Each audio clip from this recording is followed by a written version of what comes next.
ఇవాళ రాష్ట్రంలో చూసినట్లయితే దగ్గర 65,000 కోట్ల రూపాయల మేరకు హైవేలని కేంద్ర ప్రభుత్వం ఇవాళ ఆంధ్ర రాష్ట్రంలో నిర్మాణం చేసినటువంటి నేపథ్యం.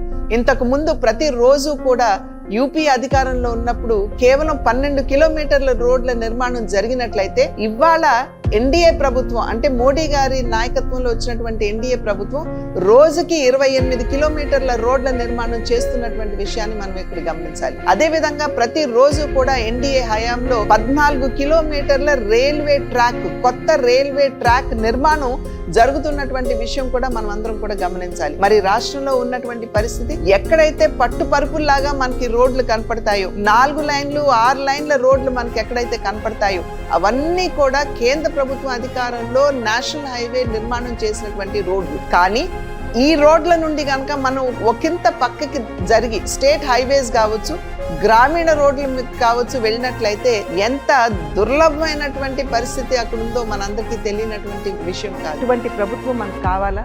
ప్రజలారా ఒక్కసారి ఆలోచించండి. మే 13న కమలం గుర్తుపై ఓటేద్దాం, పురంధేశ్వరి గారిని గెలిపిద్దాం.